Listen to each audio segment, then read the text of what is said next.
नमस्कार मैत्रिणींनो. आज पुन्हा एकदा तुम्हा सगळ्यांचं माझ्या यूट्यूब चॅनलवर मी सहर्ष स्वागत करते. मागील व्हिडिओत आपण आमच्याच ब्रँडचं उकडीचं मोदक पीठ वापरून उकडीचे मोदक कसे करायचे हे पाहिलं. आज तेच पीठ वापरून आपण पारंपरिक रेसिपी पाहणार आहोत. ती म्हणजे रस शिरवाळे. ही कोकणातील एक प्रसिद्ध पारंपरिक रेसिपी आहे.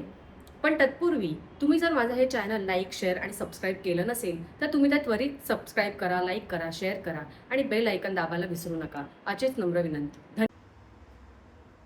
मैत्रिणींनो, रेसिपीला सुरुवात करण्यापूर्वी आपल्याला काय काय साहित्य लागणार आहे ते आपण पाहूयात. सर्वप्रथम आपल्याला ही मळून घेतलेली उकड लागणार आहे. ही उकड कशी करायची ही मी मोदकाच्या व्हिडिओमध्ये दाखवलेली आहे. जर तुम्ही ती पाहिली नसेल तर त्वरित जाऊन ती पहा. थोडा चवीपुरता गूळ लागणार आहे.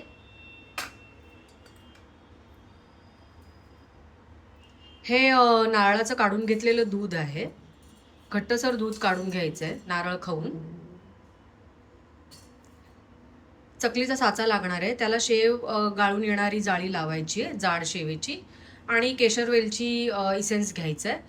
जर तुमच्याकडे ते नसेल तर तुम्ही वेलचीची पूड किंवा केशराच्या काड्या, शिवाय केशराच्या काड्या घेऊ शकता.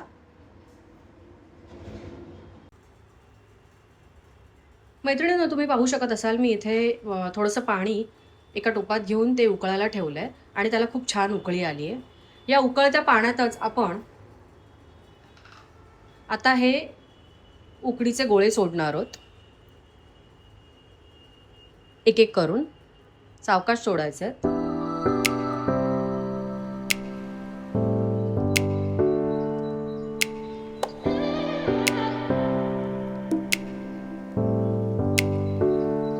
गाळलेल्या शेवया कच्च्या लागू नयेत याकरता आपण हे उकडीचे गोळे थोडे उकळून घेणार आहोत. ते शिजलेत हे कसं ओळखावं, तर आता तुम्हाला ते गोळे टाकल्यानंतर खाली टोपाच्या तळाशी दिसतात, पण ते जर शिजले की ते पाण्यावर वर येतात.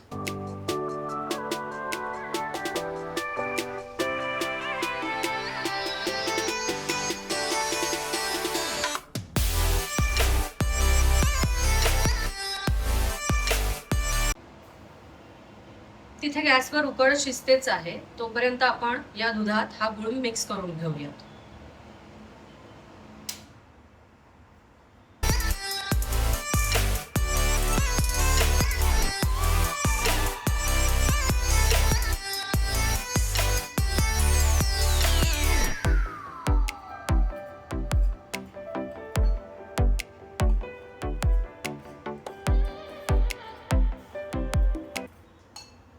काही जण या शिरवाळ्याच्या रसामध्ये थोडंसं जिरं देखील घालतात, पण मला वैयक्तिक जिऱ्याचा असा वास आवडत नाही या रेसिपीमध्ये, म्हणून मी तो घालत नाही.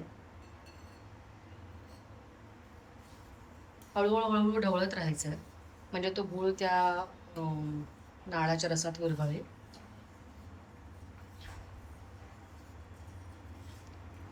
गुळामुळे या रसाला रंग देखील छान येतो. काही जण त्यात साखरेचा देखील वापर करतात, परंतु मी फक्त गुळाचा वापर करणार आहे.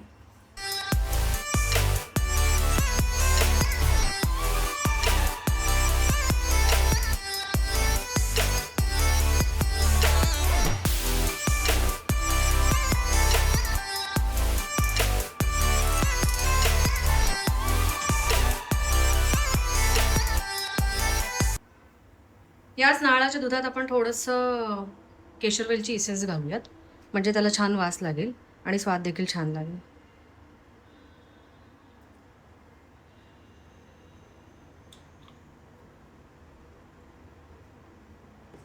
आणि ते पुन्हा एकदा व्यवस्थित ढवळून घेऊयात.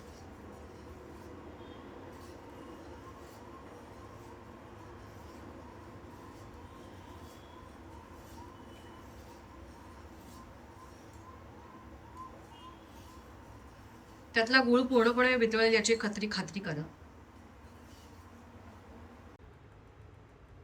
आता तुम्ही पाहू शकाल, मी मगाशी म्हटल्याप्रमाणे जेव्हा ते उकडीचे उंडे शिजून होतात तेव्हा ते असे पाण्यावर वर तरंगतात, म्हणजे आता हे साच्यात घालण्यास रेडी आहेत असं आपण समजायचं आहे. ते बाहेर काढायचे आणि थोडा वेळ थांबून थंड करून ते त्या शेव घालण्याच्या साच्यात आपण भरायचं. शिजल्यावर तुम्ही पाहू शकता ते काहीसे असेचे दिसतात. त्यांना थोडं थंड करायचं आहे. आता हे उकडीचे गोळे थोडे थंड झाल्यानंतर ते या चकलीच्या साच्यात थोडे दाबून घट्ट भरायचे.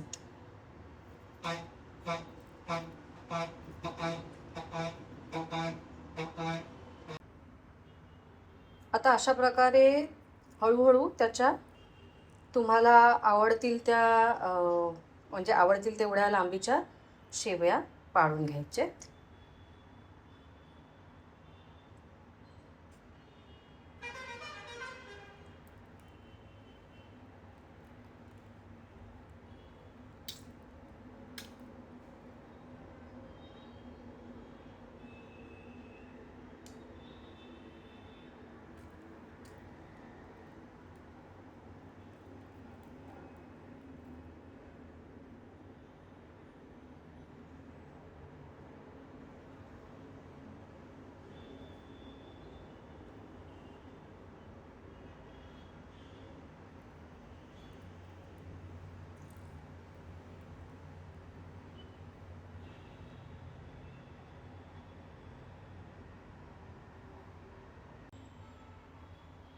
मैत्रिणींनो, अशा पद्धतीने आपले हे पारंपरिक रस शिरवाळे तयार आहेत.